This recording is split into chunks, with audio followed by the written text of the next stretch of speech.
C'est un beau roman, c'est une belle histoire. Salut Michael. Hey Raphaël. Michael, j'ai une question à te poser. Allez. Une question qui me revient très très souvent. J'ai beaucoup d'amis à moi qui recherchent leur femme et qui me posent une question qui revient, et ça fait très longtemps qu'elle me revient. Quand on doit choisir sa moitié, est-ce qu'elle doit être la même que nous? Est-ce qu'elle doit être l'opposé à nous? Par exemple, j'ai un ami tunisien qui est venu me voir, qui m'a dit qu'il est passionné de Bkeila. Il est amoureux d'une Marocaine qui, elle, a reçu dans sa culture la culture de la dafina le samedi matin. Et lui, le samedi matin, a l'habitude de manger sa Bkeila. Et là, la question est venue, quand je dois choisir ma femme, est-ce qu'elle doit me ressembler? Est-ce qu'elle doit être l'opposé à moi pour se compléter avec moi? Ou est-ce qu'on doit être entre les deux? Quel est le plus simple? Quel est le mieux? Quel est le moins dangereux aussi pour la suite? Raphaël, je vais te dire, c'est une question qui interpelle. Je vais te dire pourquoi, pour au moins deux raisons. D'abord parce que dans le monde dans lequel on vit, il y a des relations très ouvertes entre les garçons et les filles, entre les hommes et les femmes. On n'est plus dans un monde où les personnes ne se rencontrent pas, vivent dans des familles, dans des tribus. Il y a évidemment une rencontre, je dirais, extrêmement peut-être naturelle, immédiate, à la fois dans la rue, au travail, sur les réseaux sociaux. Et quand même, dans ce cadre-là, où on a l'impression que les choses sont bien plus fluides, eh bien, il y a encore des questions qui sont, je dirais, quasiment éternelles concernant le choix du conjoint. Alors, moi, j'ai pas de formation de conseiller conjugal, mais par contre, je t'invite à réfléchir avec moi les différents couples bibliques. Et peut-être qu'en voyant la façon dont la Torah nous raconte la constitution des couples bibliques, on pourra essayer de voir s'il y a complémentarité, s'il y a opposition, ou alors autre chose. D'accord. Alors, viens, on commence. Super. Le premier couple, Adam et Chava, Adam et Ève. Qu'est-ce qu'on sait de Adam et qu'est-ce qu'on sait de Chava? On sait que Chava a été faite à partir de la côte de Adam, donc c'est que forcément il devait avoir une certaine similitude entre les deux. Alors oui, c'est vrai, l'une a été créée à partir de l'autre. Ça énerve d'ailleurs les féministes de savoir que la femme a été créée à partir de l'homme, alors que la femme doit être une créature en soi. Grande question. En tout cas, mais de notre côté, on voit bien que on a l'homme qui a une certaine façon de se comporter, on a la femme qui est accusée d'avoir mangé du fruit interdit, et donc on voit bien que dans la première histoire de la Torah, concernant le couple, les deux en fait, même s'il y a une proximité entre les deux, mais la Torah ne parle pas de proximité, on nous dit pas, ils avaient un discours commun, ils discutaient, ils voyageaient, ils avaient on va dire une sorte d'espoir commun. On ne parle pas du tout d'espoir commun. On ne sait pas en fait du premier couple de la Torah, ce qu'ils avaient en commun. On sait uniquement que dès qu'il y avait un problème, dès qu'il y a eu problème, l'un est tombé sur l'autre. Et il l'a accusé. Donc a priori, s'il y a une trop grande différence, ça peut amener à l'accusation. Et à ne pas être capable de prendre parti pour également sa femme. Allez, on passe au deuxième couple. On a Abraham et Sarah. Alors, qu'est-ce qu'on nous dit dans la Torah d'Abraham et Sarah? Bon, alors on nous dit que les deux... Ouais. Sarah était... Je ne sais pas. Alors, Sarah était, a priori, si l'un était plus bonté, Abraham, il allait vers les autres. A priori, Sarah était plus difficile, plus dure. Alors, en fait, ce qu'on sait du couple d'Abraham et Sarah, d'abord, c'est qu'on sait qu'ils n'ont pas parlé pendant longtemps. Mais ils avaient des projets communs. Parce qu'on nous dit dans la tradition que Abraham recevait les hommes, Sarah recevait les femmes, et leur transmettait un message spirituel. Donc, le deuxième couple, Abraham et Sarah, avait un projet commun qui était axé autour du spirituel. Est-ce qu'au niveau du comportement et au niveau des qualités d'âme, au niveau, je dirais même du caractère, il y avait compatibilité ou pas? Eh ben moi j'ai l'impression qu'au niveau du caractère c'était pas encore ça. Pourquoi? Ben je vais te dire pourquoi. Parce que lorsqu'Abraham a reçu l'ordre de prendre son fils Yitzhak et de l'amener sur le mont Moria pour, selon la lecture littérale, en faire un sacrifice, il a pris son fils, il a rien dit à Sarah. Alors moi je me dis qu'un couple qui a un minimum de dialogue, un minimum de choses en commun, ils font pas des choses de ce style, ils vont pas prendre le fils pour aller le tuer contre l'avis de la mère. Donc j'ai l'impression que même le deuxième couple, en fait, ce qu'on peut en apprendre, si le premier couple on a vu qu'il y avait peut-être un manque de discours et le caractère on savait pas, mais il y avait accusation. Là, il y a projet commun, et dans ce projet commun, on voit quand même qu'il y a, je dirais, Des divergences. il y a des divergences. Troisième couple, Yitzhak. Yitzhak et Rivka. Rivka. Alors là, Yitzhak et Rivka, on est en plein dans ton sujet. Parce que Yitzhak, c'était un endormi. On en parle comme quelqu'un qui était lent. Alors que Rivka, on en parle comme quelqu'un qui était hyper active. Quand Eliezer, le serviteur d'Abraham, est parti la chercher, la tradition nous dit qu'elle était enfant, 3 ans, 4 ans, quel que soit son âge en vérité. Ce qui est sûr, c'est que dès qu'on lui a dit tu veux venir te marier avec Yitzhak, elle a pris ses clics et ses claques et elle est partie. Et on voit dans l'histoire de Yitzhak et Rivka que lui, il est lent à se déplacer, alors que Rivka, elle est toute étincelle.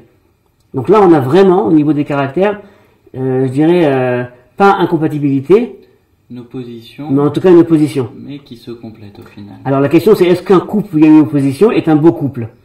Si ils font partie de nos patriarches et qui sont nos exemples, c'est que forcément ça doit être un beau couple. C'est vrai, mais d'autre part, rappelle-toi que le comportement de Rivka envers ses enfants était un comportement préférentiel. Puisque Rivka a préféré Yaakov et a même mis en œuvre une petite arnaque pour que Yaakov reçoive la bracha de Yitzhak et n'était pas spécialement enthousiaste pour son autre fils, Ésaü. Donc on avait une opposition de caractère et on a eu peut-être même à la suite de cette opposition de caractère un manque de dialogue. Je crois que la Torah ne parle pas de dialogue entre Yitzhak et Rivka, mais par contre on nous parle d'amour. On nous dit qu'elle a vu Yitzhak quand elle est arrivée, Rivka, elle est tombée du chameau. L'amour fou, a priori. Donc on a ici une opposition de caractère, et cette opposition a été, je dirais, forte, parce qu'elle a justement opposé deux personnes avec des caractères vraiment différents, et elle a été au début en fait de l'histoire juive. Parce que dès lors qu'on a séparation entre Yaakov et Esav, Yaakov c'est Israël, c'est celui qui va être nommé Israël, donc c'est vraiment la naissance d'Israël. Donc on peut dire qu'on a une opposition, mais une opposition qui va créer Israël. Donc opposition, mais positive. Allez, on continue encore un couple. Et Yaakov. On a Yaakov qui lui a carrément 2 femmes, et à ces 2 femmes vont s'ajouter encore 2 servantes. Rachel et Léa. Donc là peut-être que pour Yaakov il fallait au moins 4 femmes pour avoir la femme idéale. En tout cas on avait Rachel et Léa, et Rachel et Léa on le sait ont des comportements différents. Elles représentent chacune une façon différente d'être. Et Yaakov aimait Rachel, il l'aimait tellement, c'est même romantique dans le texte comme c'est présenté, il a travaillé 14 ans pour elle, il a pas vu les années passer. Donc on sait que c'était un couple qui s'aimait. Est-ce qu'il y avait compatibilité des caractères? Alors c'est difficile de le dire, de voir cela, mais en tout cas, a priori, s'il y avait amour, c'est qu'il y avait quand même proximité. Donc j'imagine qu'il peut y avoir amour, même dans l'opposition, mais on tend à croire que plus il y a proximité, plus il y a d'amour. Et Léa, c'était encore une fois un autre personnage, il y avait de la jalousie entre les sœurs, mais je suis pas sûr qu'on peut apprendre du couple Yaakov, Rachel, Léa et ses servantes pour parler vraiment du couple moderne. Et est-ce qu'on a un exemple de couple qui se ressemblerait, que les deux, disons, l'homme et la femme, on sait que c'était bidiouk les mêmes? Les deux avaient la même... je pense à un couple talmudique. Oui. Je pense par exemple à Rabbi Meir, Baalanes et Brouria, sa femme. On sait que Rabbi Meir était marié à Brouria, et Brouria était une érudite autant que Rabbi Meir. Et lorsque lui ne faisait pas le cours à la yeshiva, c'est Brouria qui faisait le cours à la yeshiva. Ouais. Donc là on a une proximité énorme, proximité de vie. Ils avaient une vie très tumultueuse, ces deux. Avec leurs enfants, ils ont perdu 2 enfants, ils sont morts, qui se sont tués, donc ils ont vécu des détresses ensemble. Ils ont une proximité intellectuelle incroyable. Bon, à la fin de l'histoire, elle va, selon une certaine version, mal tourner.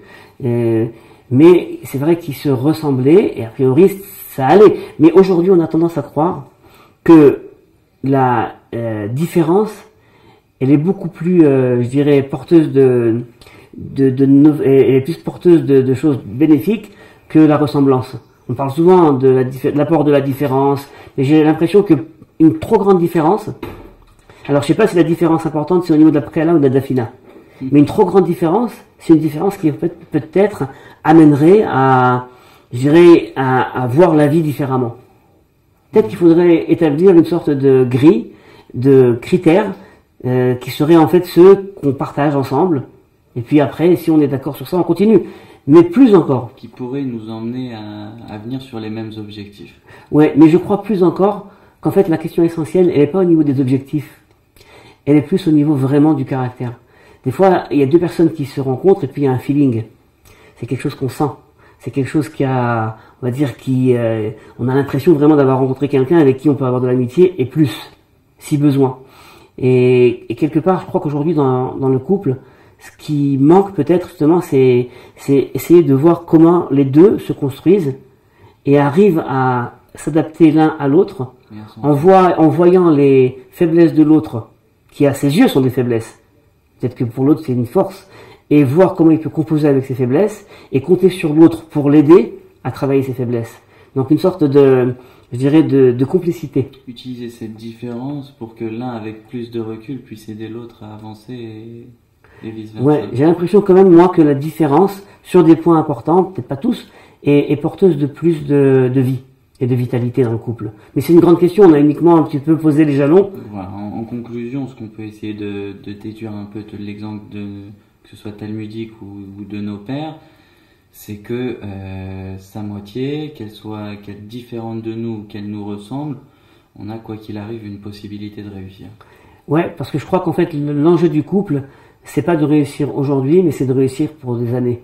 C'est réussir à s'entendre, c'est réussir à comprendre, c'est réussir à dialoguer. C'est en fait un enjeu incroyable.